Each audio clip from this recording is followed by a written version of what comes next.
Welcome everyone to Thoughts on Thursday. We are in season 2, episode 6, I think. So it's fab to have everyone here. We're going to have another session on careers. So I'm really excited that we managed to persuade David and Javier to join us, because these are two guys I've respected for a long time. Both of them I've known in the hotel space. Javier heading up One Fine Stay, which is bought by Accor. David in his time leading brands at IHG. And both of them have gone on to really successful careers. So without further ado, I will hand over to David and then Javier to really take us through for a few minutes. What's been their journey? How do they think about transferable skills? And as hiring managers and leaders of big teams over the years, what's their advice to the younger generation really thinking about what we've all got in store? So I still have many friends in the industry, and I think a few are on this call, and I'll be reaching out to you because I think a few of you will be better placed to comment on some of this stuff than me. So please do jump in, because what we'll have to say here will be, by definition, it's going to be highly subjective, right? And there's a whole load of areas of hospitality that I didn't even touch. So these comments are very much my perspective, right? But just to give you a very, very quick rattle through my background and journey, I didn't actually start in hospitality. I was actually an engineer, and I was on British Airways Engineering's undergrad sponsorship program. I then joined the airline's graduate scheme and ended up in the brand team. They were the good-looking bunch, working on the master brand strategy, alliances, putting together One World, and service proposition. So from start to finish, I actually had 11 years at BA before I entered hotels. The hotel industry seemed to me an obvious adjacent industry to get into. A job came up at Hilton International, and over the following 12 years, I worked on corporate, then leisure marketing roles, then I worked at a global level on brand development, franchise standards, that sort of thing, before moving to IHG to project manage the repositioning of Intercontinental brand, still my favorite, and eventually its global innovation program. And then I led Crown Plaza before doing a stint in Asia, Middle East and Africa division, leading marketing, brands. There were 5 of them by that point out there, and quality assurance, as well as kicking off a global piece of work on defining IHG's resort and spa strategy. And that's where I had the pleasure to work with a Mr. James Lemon. After 7 years of IHG, I returned to airlines working for Virgin, based out of Sydney Harbour. That was a tough gig. But it was around this time that I made a conscious decision to diversify my skills. It was nothing against the hotel industry. And my choices at that time were driven by a real curiosity and passion about other sectors, and a conscious decision that I wanted to be defined by a skill set rather than by an industry. So I was at that point where I think many of you will be at now, and I'll try and give you my perspective. But I was also very clear with myself about where my gaps were. And therefore I was determined to ensure that whatever role I went for, whatever sector I went for, it wouldn't be the same old, that I was going to try and fill in a gap in my learning, give me that piece of Lego I was missing, whether that was digital, ancillary revenues, revenue management, whatever it may be. So then I moved back to the UK, became global CMO for Fitness First.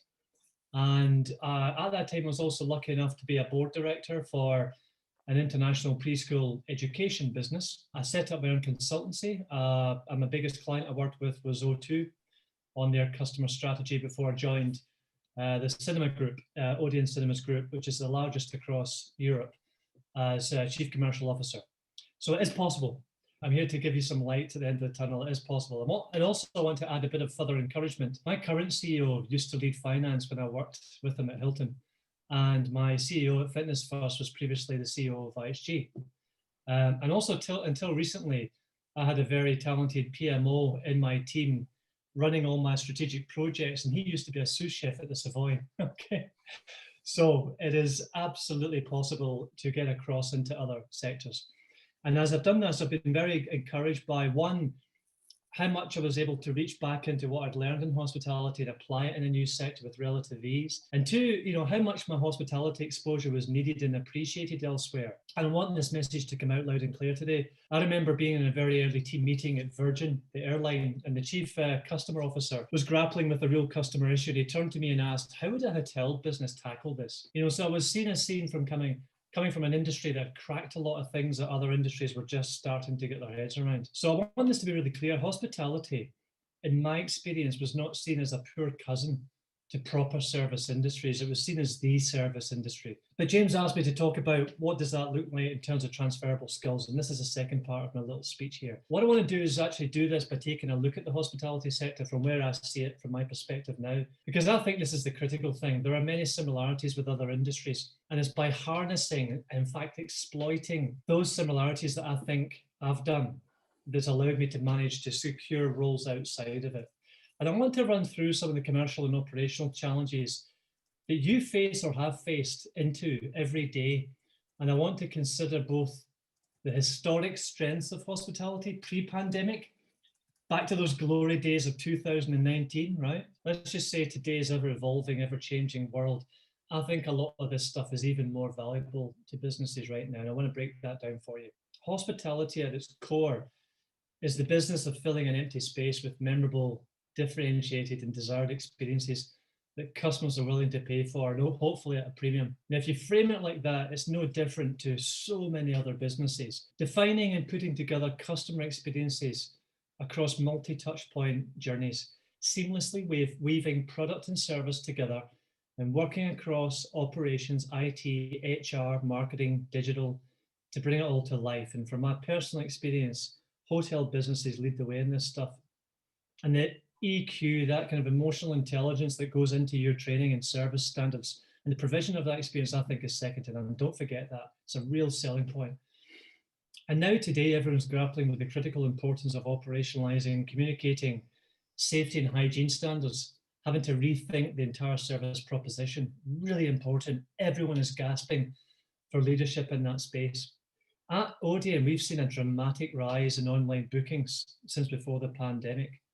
And the race for customer-centric platforms, customer data, genuine insight has become more paramount than ever before. So now today, having these skills will be invaluable. And things like trust, reassurance, capability, authority, know-how, I truly believe are going to become real drivers of consumer choice, your brand, and it will be more important than ever. 2 pieces of advice if you're thinking on planning a move. Be clear on your proposition for the business that you're approaching. And know that that isn't static, because it can't be. As a hirer of talent, this is what I look for. I look for people that are smart at managing people. And I can't underestimate how important that is. 2, people who are self-sufficient, comfortable with bringing their point of view to a democracy. And the last thing, in closing, people who are obsessed with turning their specialism into a business benefit. I've always been more concerned with outcomes than outputs.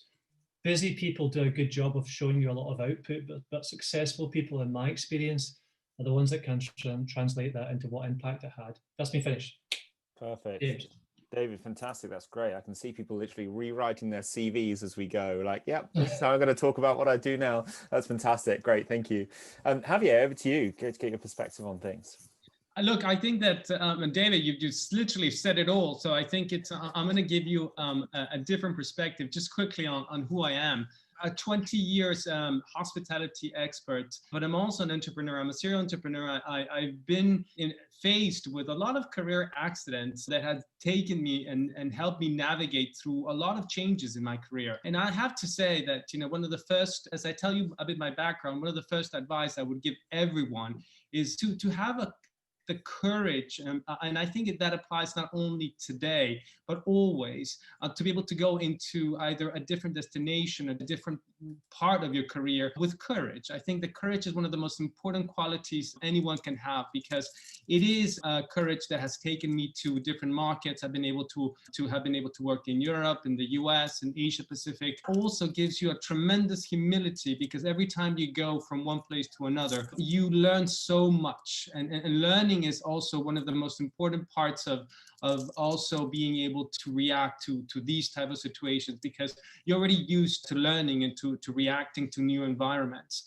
So I've been able to do that throughout hospitality, and I actually believe that in fact there's many like me that have been able to do that, because hospitality with a global footprint of customers and supply enables us to be able to do that. Building in your career is extremely important. And what do I mean by building? Taking projects and taking things that are outside of your comfort zone. I did that at the early stage of my career. I worked 12 years at Star Hotels, from branding to field operations to digital to growth to expansion, you name it. I was lucky enough to be able to be working with a company that wanted to grow, that appreciated people, that wanted to learn every 2 years. And the hospitality industry is beautiful because it is, in my mind, a fantastic field for entrepreneurships, because you just go and you just do it. And then the ability to be able to correct yourself as you deploy things is probably the most important part of the learning process, because you run something and you correct yourself. The next day it gets better.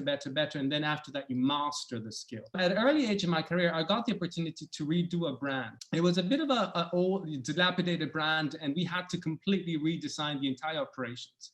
And in doing that, the operations, the branding, everything, it was a brand that had to be redone. And the company was clear that they wanted to build value by making sure that they were at the standards with the other American brands. It was where I realized that hospitality is probably one of the most complex businesses out there. Where like David said, you've got all these functions, 42 functions. Because when I was doing mergers, I ended up counting all the functions that you end up doing over 42 different functions that have to really work together to be able to get it right. I believe that consumers want an experience, and I believe that consumers need a frictionless, fluid experience that matches your physical and your digital, and you're able to go through it in a way that makes people actually smile. Then you're talking about a completely different world, a world where hospitality, the human side of hospitality, is transferable almost to any single company. The perfect place for anyone in hospitality to be able to go and say, okay, we have an opportunity to be able to not only think about experiences in a different way, but also think about how you build relationships with humans. Okay, that's the other part. I mean, we're going into a world that is going to be highly technology driven. We're going to a world that's also going to be driven by innovation through digital experiences. But you also have to remember that the crux and the virtue will come those companies that have the ability to be able to have real fluid and marry between the digital and the physical experiences. And no one is better to be able to understand that than people that have worked in the human business, in a human business that has operational implications, that is able to then marry both of them in a way that ultimately makes people smile, because that's also the point. And all of us, most of us, came into this business and enjoyed it, and also stayed with, even though we were not. I came into hospitality as an accident. We stayed because we saw people smile, and we stayed in it because we had this connection with people by the things that we were doing, and that's something that I think most companies desire. And when you go out and you look for someone to hire, you want someone that is going to help you bring that smile to your customers. Perfect. No, it sounds great. Thanks, Javier. I mean, guys, you're both so infectious with energy. I think it's impossible not to enjoy that. And it reminds me, actually, one of the reasons we set this up back in March is because chatting to industry leaders, I was really conscious that people who had been through the ups and downs of previous hotel cycles, we know we get hit every recession. You do retain an optimism if you've been through it before. And I guess if I'm honest with you, without sapping that optimism, it is still really hard to be younger in the industry right now. And Katrina, I'm going to call on you because you got a great question there about kind of other industries that you think could be interesting right now. Okay, so are there any industries that you can think of that may be succeeding during this time that you think hospitality professionals should look into as potential industries to work in?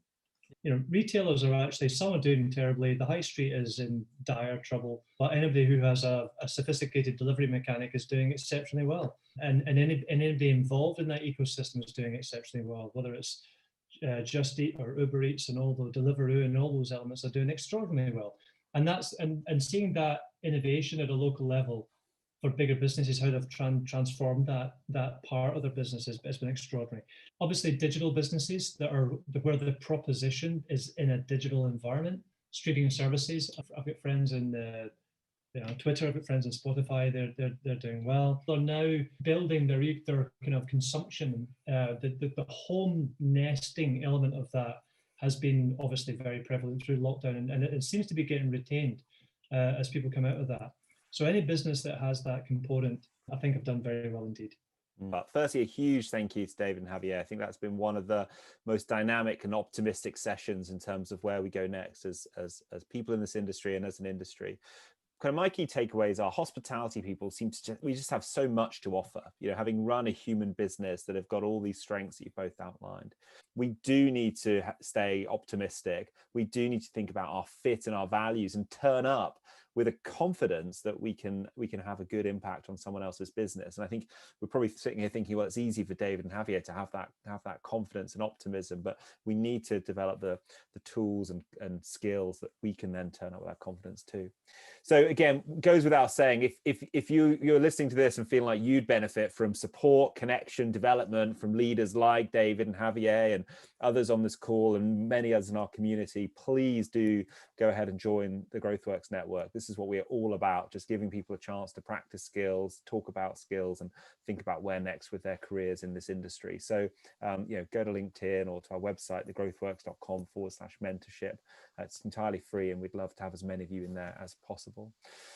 So that wraps up another Thoughts on Thursday. Thank you both so much. It's been fab to reconnect with both of you, and I've loved all the discussions on here. It's been great. Hopefully see as many of you as possible next week, and thanks again.